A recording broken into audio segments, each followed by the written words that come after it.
Please subscribe करें और देखें हॉरर एंटरटेनिंग वीडियो। दोस्तों, हम अपने चैनल पर बहुत मेहनत से वीडियो बना रहे हैं। हमें आपकी सपोर्ट की बहुत ज़रूरत है। आप लाइक करेंगे और एक छोटा सा ही सही पर कमेंट करेंगे, तभी हमारे वीडियो को प्यार मिलेगा और यूट्यूब की तरफ से रीच मिलेगी।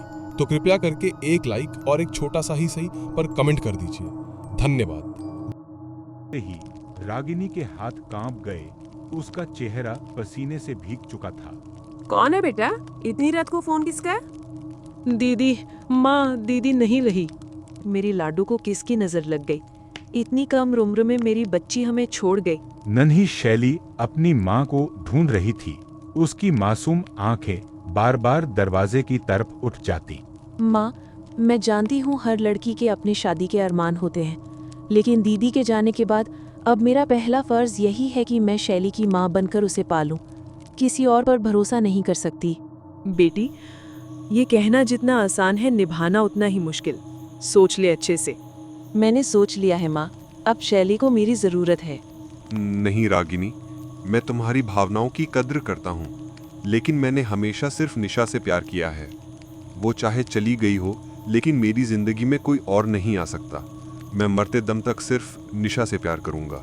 रागिनी और माँ कुछ दिन वहीं रुके और बिस्तर पर गिर पड़ी। वो मेरा होगा, वो जरूर मेरा होगा। तभी उसके कमरे में कदमों की आहट गूंजी। खिड़की, जिसे उसने अभी कुछ देर पहले बंद किया था, अब खुली थी। चांदनी दीवार पर पड़ रही थी और दीवार पर एक भयानक परछाई। वो परछाई धीरे धीरे उसकी तरफ बढ़ी और देखते ही देखते उसके शरीर के अंदर समा गई।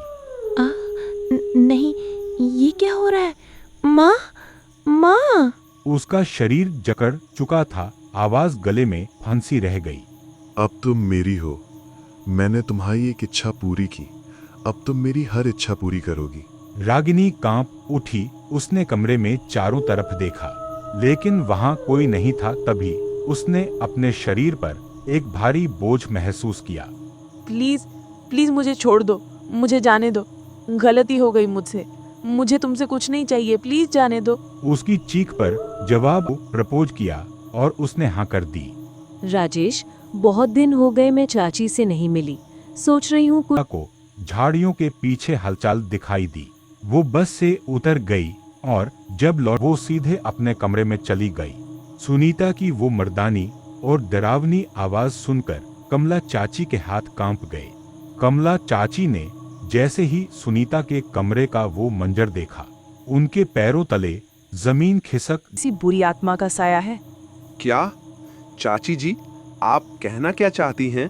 राजेश घबराकर चाची से पूछता है।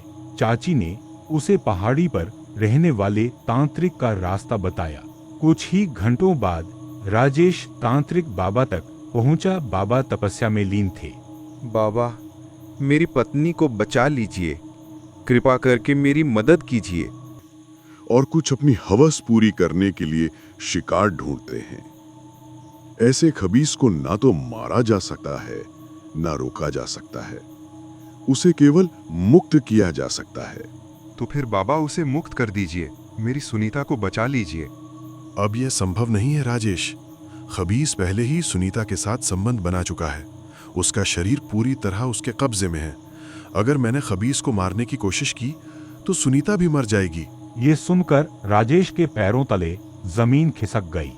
नहीं नहीं बाबा, मैं अपनी सुनीता को नहीं खो सकता। कुछ ही क्षणों में सुनीता और खबीस दोनों आग की लपटों में जलने लगे। राजेश चीख उठा। मुझे माफ कर दो सुनीता, मैं तुम्हें बचा नहीं पाया, मुझे माफ कर